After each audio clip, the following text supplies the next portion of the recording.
This is the Pinnacles National Park, Western West Visitor Center. So I think they give some trail maps here. So I will get one. Safe hiking tips and so on. Oh, excellent.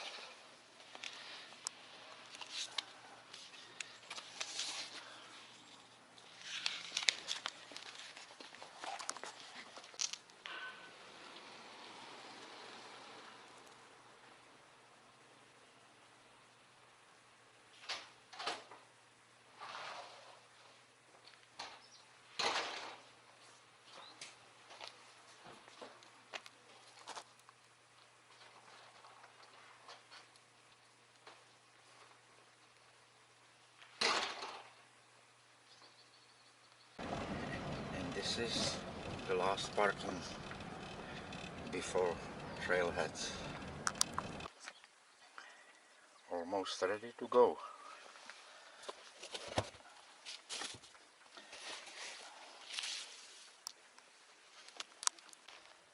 Left or right?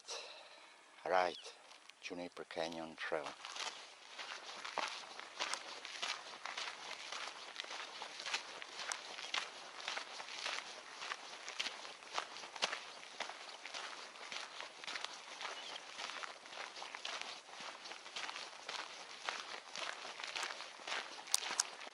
No camping, no bicycles, no pets.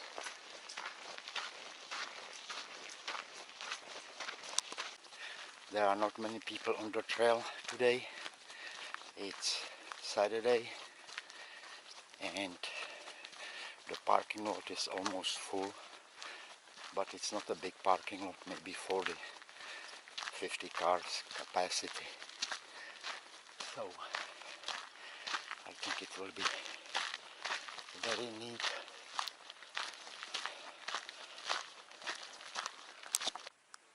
Okay, and time to continue.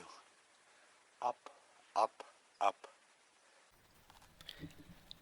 I am walking from Chaparral parking area, which is about 1400 feet high, on Juniper Canyon Trail. That will lead me to Scout Peak, and that is about 2600 feet. So in about an hour to 2 hours, in 2 miles, I will gain 1200 feet in elevation. This green fence on the left means that there is some restoration work being done by park staff, repairing probably the road or planting some native plants. I don't know exactly.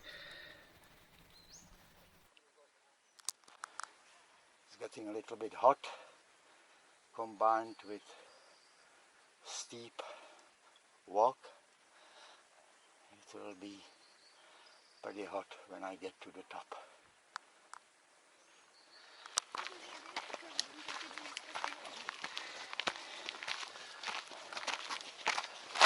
Uh-oh. Good morning. Okay, good morning.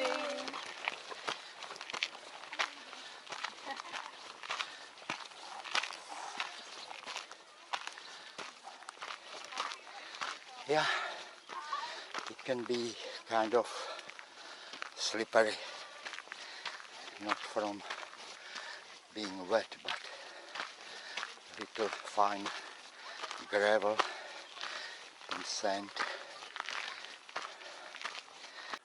The people going down just told me I'm not even close to the top yet, and that's after, I would say, good 30, maybe 40 minutes. So, way to go.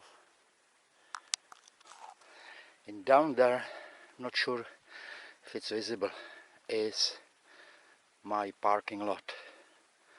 So, as the crow flies, it's not that far, but with all the switchbacks, it's much more than that.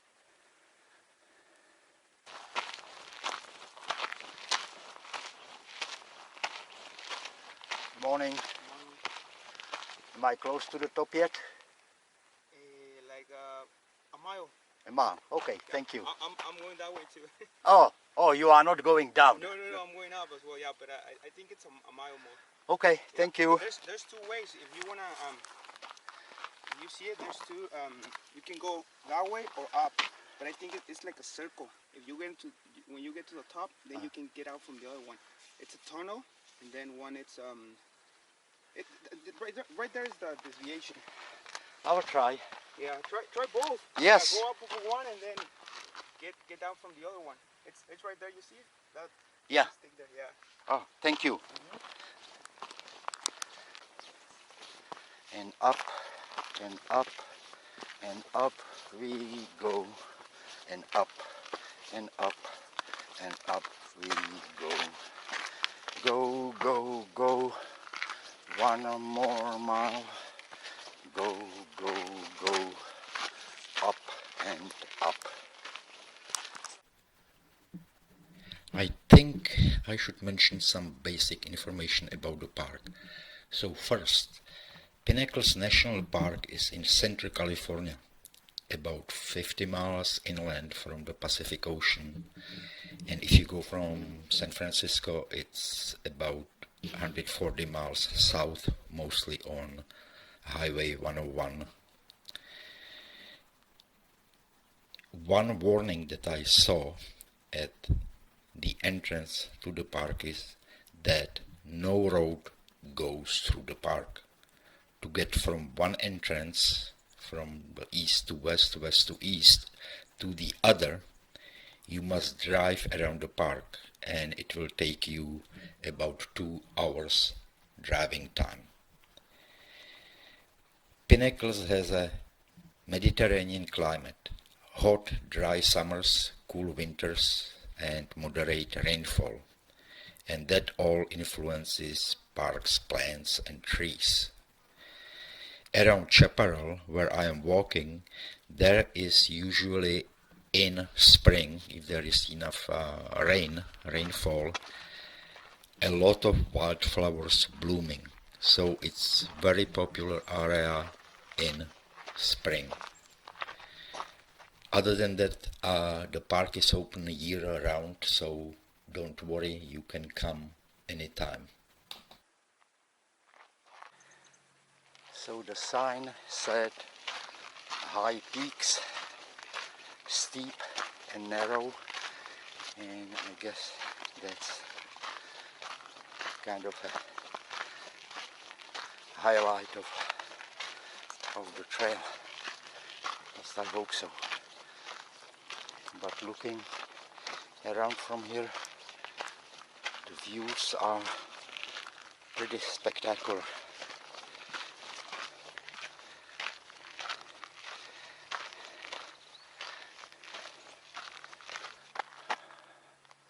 Okay, when in doubt, turn right. Oh, really?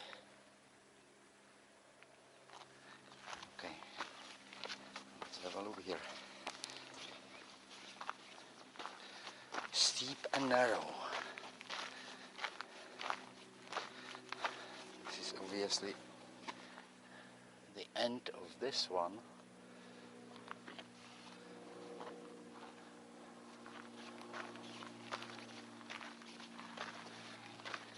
Okay, let's try to the right.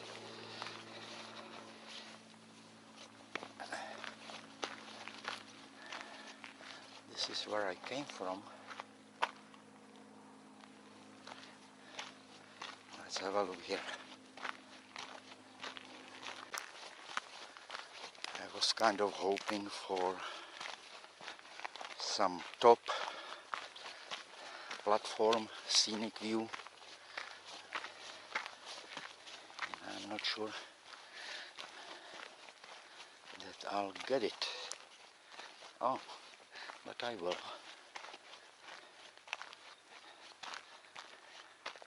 Wow. Beautiful. Really beautiful. As far as I know, this area was created 220, 230 million years ago, and it happened because a volcano exploded, erupted in this area. That's why we have those incredible shapes of rock here, pinnacles as they are called, and that's how the park got its name, Pinnacles National Park. So I think I will take a break here.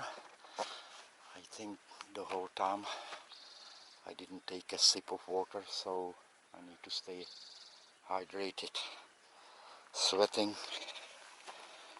pretty well, so it's the time to take a break.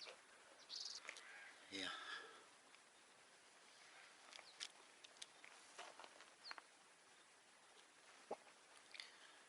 It's a good view right up here. And now it's time to take some pictures.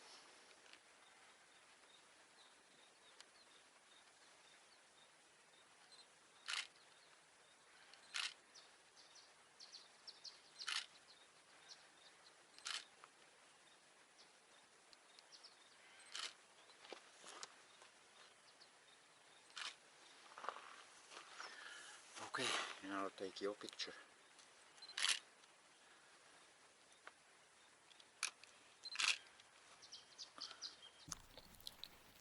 The park covers an area of almost 16,000 acres, and there are 6 trails on the east side and 8 trails on the west side. Actually, it's the other way around. The trails are connected, so you can walk from one side of the park to another side. You can go around because most of those trails are interconnected, but you cannot drive through. So with good planning you can actually see the park in several days, because after all it's not such a small area. There is only one camping site in the park itself, but there is lodging and camps available outside of the park in surrounding towns and villages. Also, the park is open 24 hours a day, which is kind of interesting. You can come and you can leave at any time you wish.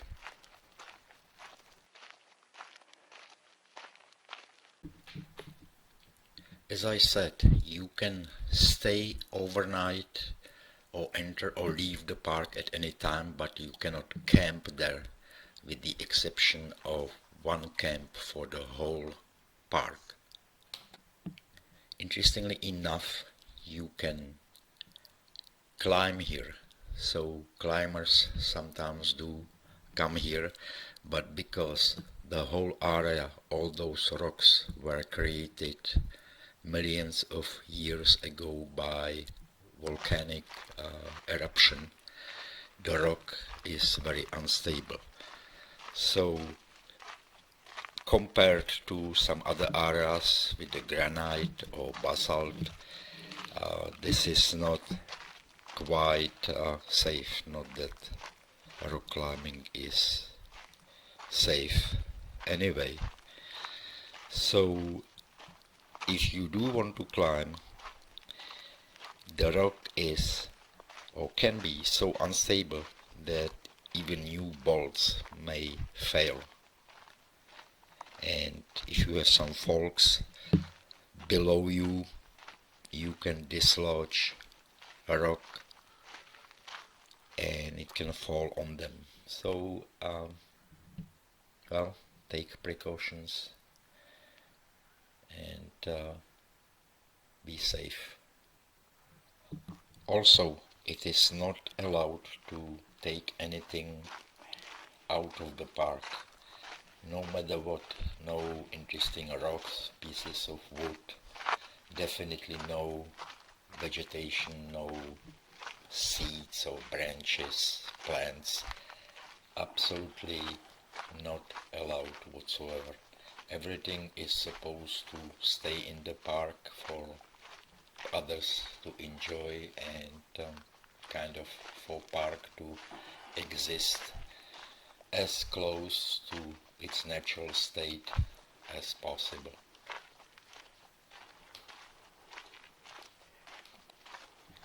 San Andreas Fault Zone actually runs just east of the park boundary, and the park itself is originally thought that it was a volcanic field. The volcano itself was not in the park, but the volcanic field stretched for huge distances and also was pushed by the tectonic plate, because the fault is where the two plates, earth plates, kind of connect and push and influence each other. And all those magnificent rocks that we can see today were formed by erosion from weather, water and wind is basically responsible for the spires and towers that we today can see at Pinnacles. Water basically seeps into the cracks, then in winter it freezes, in the summer it expands, in winter it expands when it freezes, so pieces and flakes of this brittle stuff, rock, chips away and falls away, and erosion works more quickly where the rock is weak, and stronger areas of rock resist more to those forces.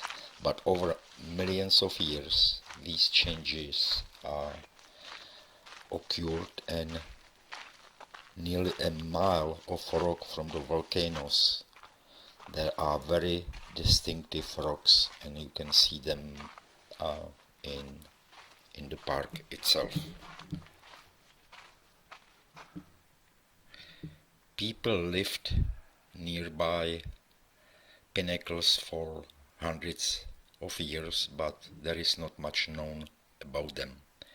What is known is that Chalon and Mutsun Indians were hunter-gatherers who seasonally harvested some seeds from oak acorns, I guess, from what is today the park.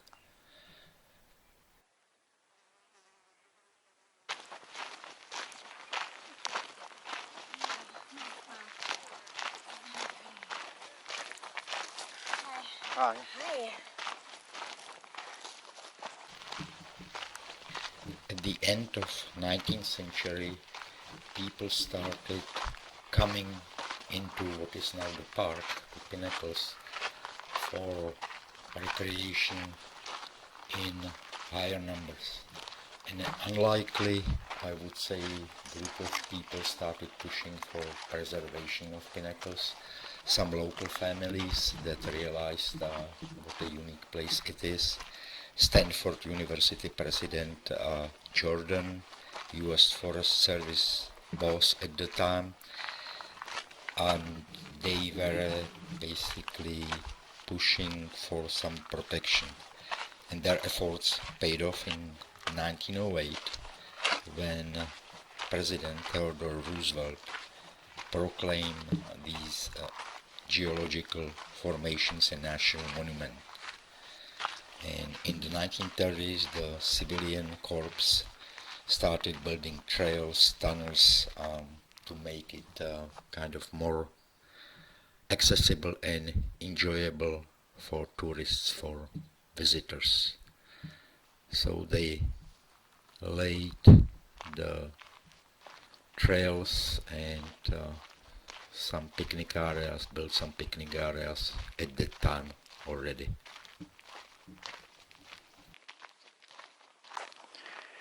I think we have 61 state parks in the US now in 2020.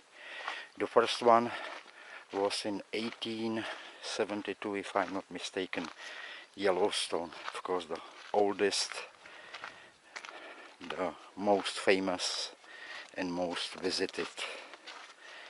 And Pinnacles was, I think, state park number 60 now, as I remember we have 61, and it was established during Obama administration.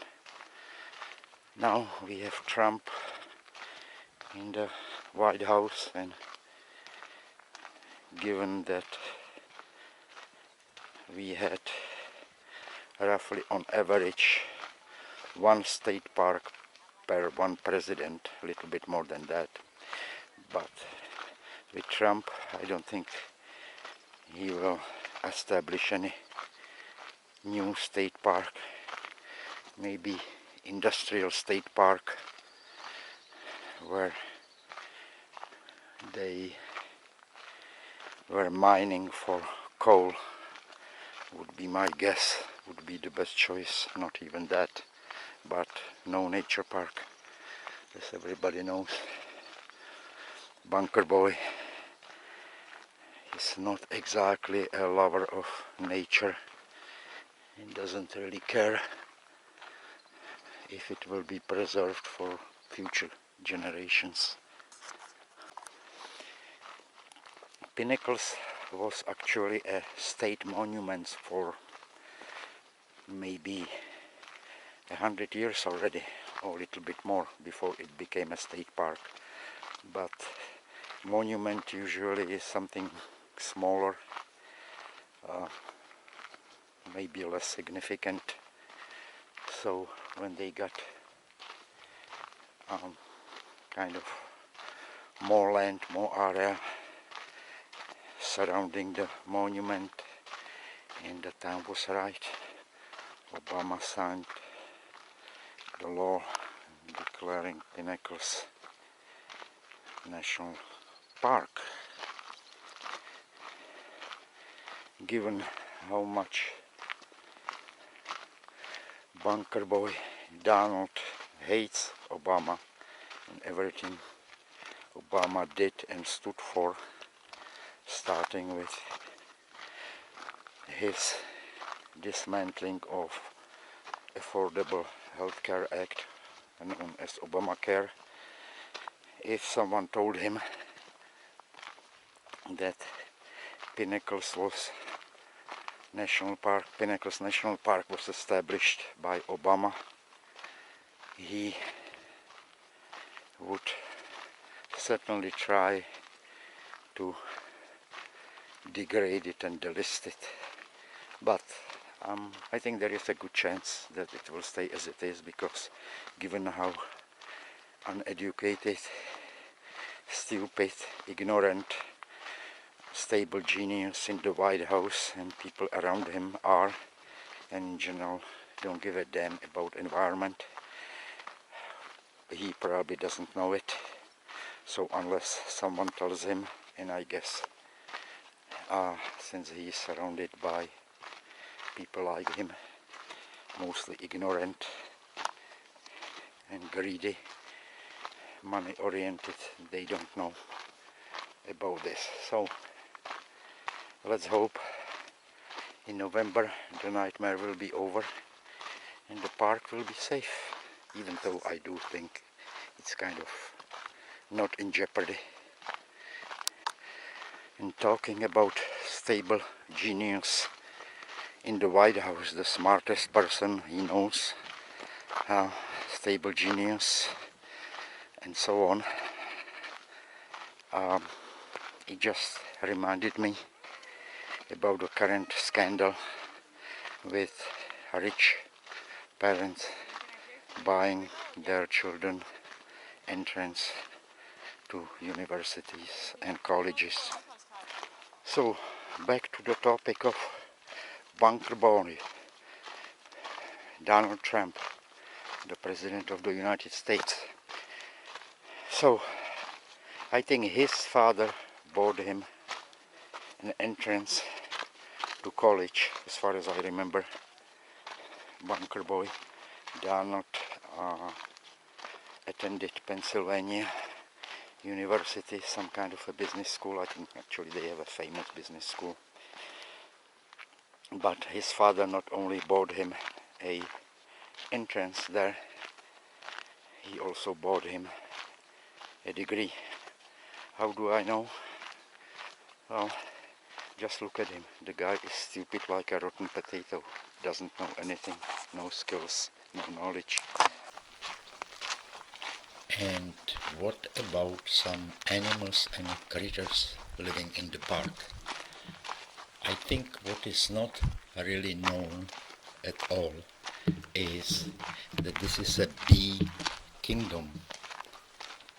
There are about 400 species of bees living in the park, and the park basically protects the largest diversity of bees in a single place in North America. That is just crazy. There are also several bat species living in Pinnacles caves and cliffs and trees. And also California red-legged frog, which is the largest native frog in western United States. But I think the king of Pinnacles is California condor. It is the largest flying bird in North America with wingspan up to 10 feet, that's about 3 meters, and can grow to little over 20 pounds. And this is critically endangered species, and Pinnacles is one of the areas together with Utah and I think Baja California in the south where they are released. Utah, Arizona and California. And in the 1980s there were only I think 22 of them in the wild or altogether, I don't remember now. And at that time US government took a drastic action. They had all the wild condors captured and started breeding program in captivity and releasing the condors later on back to the wild. So currently there are about close to 500 condors in the world, half of them in the wild and half of them in captivity because they continue with this breeding program. 500 it's not enough for sustainable population.